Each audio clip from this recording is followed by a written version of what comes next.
માવો, milk powder કે ક્રીમનો ઉપયોગ કર્યા વગર પણ બનશે એકદમ કંદોઈ જેવો સોફ્ટ અને દાણેદાર મોહનથાળ. કેવી રીતે? ચાલો જોઈએ વિડીયોમાં. જો તમે પહેલી વાર મોહનથાળ બનાવતા હશો તો પણ એકદમ પરફેક્ટ મોહનથાળ તૈયાર થશે.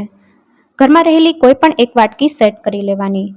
વાટકીના માપ પ્રમાણે 2 વાટકી ચણાનો કરકરો લોટ લેવાનો છે. ચણાનો કરકરો લોટ ગ્રોસરી સ્ટોરમાં ઇઝીલી મળી જાય છે, પણ જો તમારી પાસે ન હોય તો તમે બેસનનો ઉપયોગ પણ કરી શકો છો. એ પણ તમારે 2 વાટકી લેવાનો છે. સાથે 1 વાટકી ઘી લેવાનું છે. ઘીનું માપ તેને ઓગાળીને લેવાનું છે. 2 વાટકી લોટ સાથે 1 વાટકી પીગળેલું ઘી. મિક્સિંગ બાઉલમાં 2 વાટકી ચણાનો કરકરો લોટ ઉમેરીએ. અત્યારે આપણે ચણાના લોટમાં ધાબો દેવાનો છે. અહીંયા જો તમે લીસો લોટ લેતા હોય તો પણ ધાબો દેવાનો છે, અને ચણાનો કરકરો લોટ ઉપયોગમાં લેતા હોય તો પણ ધાબો દેવાનો છે. ધાબો જરૂરથી દેવો જેથી એકદમ કણીદાર મોહનથાળ તૈયાર થાય. મગજ હોય કે મોહનથાળ, ધાબો દેવાની પ્રોસેસ કમ્પલસરી કરવાની છે. ધાબો દેવા માટે માપ પ્રમાણે લીધેલા ઘીમાંથી 4 મોટી ચમચી જેટલું ઘી તડકા પેનમાં ઉમેરીએ. અહીંયા આપણે ઘી અને દૂધ બંને વસ્તુ મિક્સ કરીને ગરમ કરવાની છે. તો અહીંયા મેં તડકા પેનમાં 4 મોટી ચમચી જેટલું ઘી ઉમેરી દીધું છે. સાથે 4 મોટી ચમચી જેટલું દૂધ ઉમેરીએ. ઘી અને દૂધ બંનેનું પ્રમાણ એક સરખું લેવાનું છે. કપના માપ પ્રમાણે જોઈએ તો 1/4 કપ પીગળેલું ઘી સાથે 1/4 કપ દૂધ લીધું છે. 2 વાટકી ચણાના કરકરા લોટ સાથે 1/4 કપ દૂધ અને 1/4 કપ ઘી એકદમ પરફેક્ટ છે. મીડિયમ ગેસની ફ્લેમ ઉપર સહેજ ગરમ થાય ત્યાં સુધી થવા દેશું. તો લગભગ અડધોથી 1 મિનિટ જેવો સમય લાગશે. તો તમે જોઈ શકો છો ઘી અને દૂધ એકદમ સારી રીતે મિક્સ થઈ ગયા છે અને મિક્સર ગરમ થઈ ગયું છે. ગેસની ફ્લેમ બંધ કરી દઈશું. મિક્સર ગરમ હોય ત્યારે જ ચણાના લોટમાં એડ કરી દઈશું. બધું મિક્સર એડ કરી દઈશું. આ માપ એકદમ પરફેક્ટ છે એટલે બધું એડ કરી દેવાનું. શરૂઆતમાં ગરમ છે એટલે ચમચીથી બરાબર મિક્સ કરી લઈએ.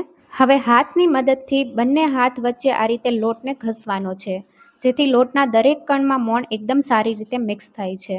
આ પ્રોસેસને કહેવાય છે ધાબો દીધો, જેનાથી એકદમ કણીદાર મોહનથાળ તૈયાર થાય છે. લોટના દરેક કણમાં દૂધ અને ઘીનું મિક્સર એકદમ સારી રીતે મિક્સ કરી લેવાનું છે.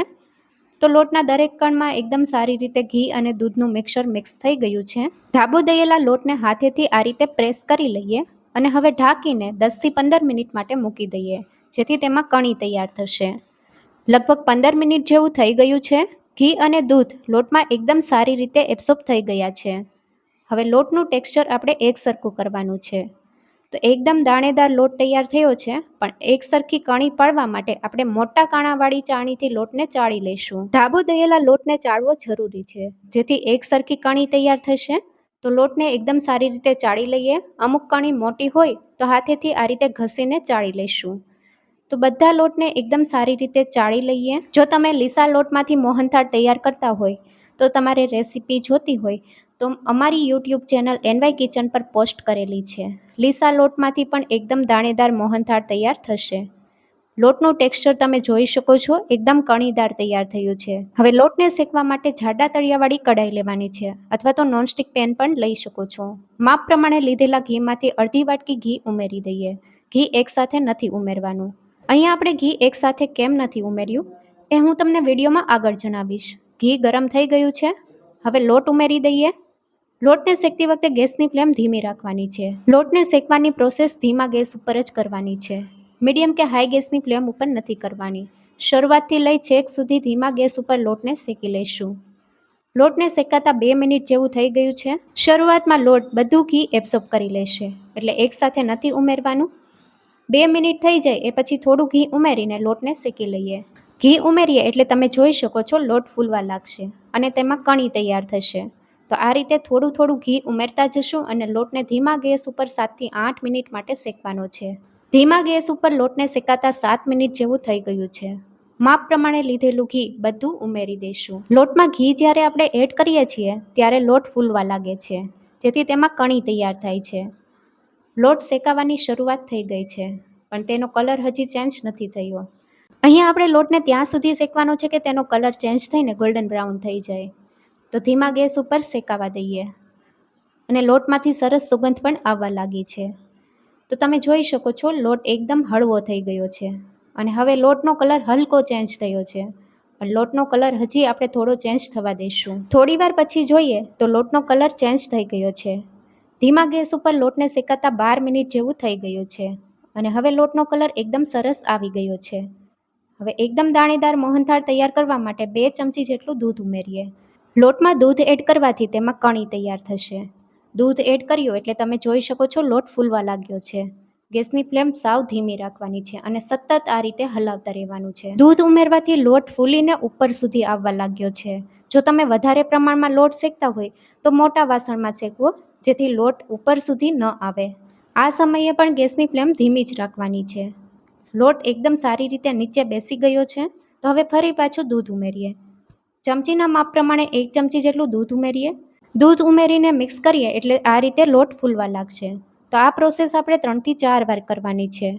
ટોટલ 1/4 કપ એટલે કે 4 મોટી ચમચી જેટલું દૂધ એડ કરવાનું છે, જેનાથી એકદમ કણીદાર મોહનથાળ તૈયાર થશે. અહીંયા આપણે માવો, મિલ્ક પાવડર કે મલાઈનો ઉપયોગ નથી કર્યો, એટલે દૂધ ઉમેરવું કમ્પલસરી છે. આ સ્ટેપ તમારે સ્કીપ નથી કરવાનું. તમે જોઈ શકો છો એકદમ સરસ કણી તૈયાર થઈ છે. હવે ગેસની ફ્લેમ બંધ કરી દઈશું. કડાઈ ગરમ છે એટલે લોટને થોડી વાર માટે આ રીતે હલાવવાનો છે, જેથી લોટનો કલર વધારે ચેન્જ ન થાય. મોહનથાળમાં તમારે માવો એડ કરવો હોય અથવા તો મલાઈ એડ કરવી હોય તો કેટલા પ્રમાણમાં એડ કરવી એ રેસીપી પણ પોસ્ટ કરેલી છે. હવે ચાસણી બનાવી લઈશું. પેનમાં 1 વાટકી ખાંડ ઉમેરીએ. 2 વાટકી લોટ સાથે 1 વાટકી ખાંડનું માપ એકદમ પરફેક્ટ છે. હવે અડધી વાટકી પાણી ઉમેરીએ અને મીડિયમ ગેસની ફ્લેમ ઉપર ખાંડ પીગળે ત્યાં સુધી થવા દઈએ. અત્યારે આપણે મોહનથાળ બનાવતી વખતે વાટકીનું માપ સેટ કરી લીધું છે. તમે ઘરમાં રહેલી કોઈ પણ 1 વાટકી સેટ કરી લો, પછી એ પ્રમાણે માપ લેવાનું, જેથી એકદમ પરફેક્ટ મોહનથાળ તૈયાર થશે. ખાંડ બધી પીગળી ગઈ છે. હજી થોડી વાર માટે થવા દઈએ. ચાસણીને કૂક થતાં લગભગ 3 મિનિટ જેવું થઈ ગયું છે. અહીંયા આપણે ઘાટા તારની ચાસણી કરવાની છે. હજી અહીંયા આપણે 2 થી 3 મિનિટ માટે થવા દઈએ. ટોટલ 5 મિનિટ જેવું થઈ ગયું છે અને ચાસણી પહેલાં કરતાં થોડી ઘટ થઈ ગઈ છે. ચાસણીને ચેક કરી લઈશું. પ્લેટમાં આપણે ચાસણીના 2 ડ્રોપ લઈ લઈએ. ચાસણી હલકી ઠંડી થાય એટલે આંગળી અને અંગૂઠાની મદદથી આ રીતે ચાસણીને ચેક કરી લઈએ. તમે જોઈ શકો છો ચાસણીનો એક ઘાટો તાર થાય છે અને તાર તૂટતો નથી, જે એકદમ પરફેક્ટ છે. ગેસની ફ્લેમ બંધ કરી દીધી છે. હવે 1 ચપટી જેટલો ઓરેન્જ ફૂડ કલર ઉમેરીએ. ફૂડ કલર ઉમેરવો ટોટલી ઓપ્શનલ છે. જો તમારે ન ઉમેરવો હોય તો તમે સ્કીપ પણ કરી શકો છો. આ સમયે ગેસની ફ્લેમ બંધ છે અને ચાસણીને હલકી ઠંડી કરી લીધી છે. ચાસણી સતક હોય ત્યારે આપણે લોટમાં એડ કરશું. ફ્લેવર માટે અડધી ચમચી જાયફળ પાવડર સાથે અડધી ચમચી એલચી પાવડર ઉમેરીએ અને બધી વસ્તુને એકદમ સારી રીતે મિક્સ કરી લઈએ. ચાસણી જેમ મિક્સ થશે તેમ લોટમાંથી ઘી છૂટું પડવા લાગશે. એકદમ સારી રીતે બધી વસ્તુ મિક્સ થઈ ગઈ છે અને સાઈડમાંથી ઘી છૂટું પડવા લાગ્યું છે. બધી વસ્તુ મિક્સ થઈ ગઈ છે. હવે આપણે મોહનથાળને સેટ કરવા માટે આ રીતની ટ્રે લીધી છે. બટર પેપર ઉપર આપણે ઘી લગાવી દીધું છે. હવે તૈયાર કરેલું મિક્સર બધું ઉમેરી દઈશું અને એકદમ સારી રીતે સેટ કરી લઈએ. ડ્રાયફ્રૂટમાં આપણે બદામ અને પિસ્તાની ફ્લેક્સ ઉમેરીએ. તો આ રીતે સારી રીતે ઉમેરી દઈએ અને ડ્રાયફ્રૂટને સ્પેચ્યુલાની મદદથી આ રીતે પ્રેસ કરી લઈએ, જેથી મોહનથાળ સાથે એકદમ સારી રીતે સેટ થઈ જાય. હવે મોહનથાળને આપણે 3 કલાક માટે સેટ થવા દઈએ. ચાસણી એકદમ પરફેક્ટ હોય એટલે મોહનથાળ 2 થી 3 કલાકમાં સારી રીતે સેટ થઈ જાય છે. મોહનથાળના પીસ કરી લઈએ. 3 કલાકમાં મોહનથાળ એકદમ સારી રીતે સેટ થઈ ગયો છે. મોહનથાળના પીસ તમને જે રીતે પસંદ હોય એ રીતે તમે કરી શકો છો. અને એક પીસ લઈને બતાવું તો તમે જોઈ શકો છો અંદરથી એકદમ દાણેદાર અને મોંમાં મૂકતા પીગળી જાય એટલો સોફ્ટ મોહનથાળ તૈયાર છે. મોહનથાળની રેસીપી કેવી લાગી કમેન્ટમાં જરૂરથી જણાવજો. નવી રેસીપી જોવા માટે ચેનલને લાઇક, શેર અને સબસ્ક્રાઇબ કરો. Thank you for watching.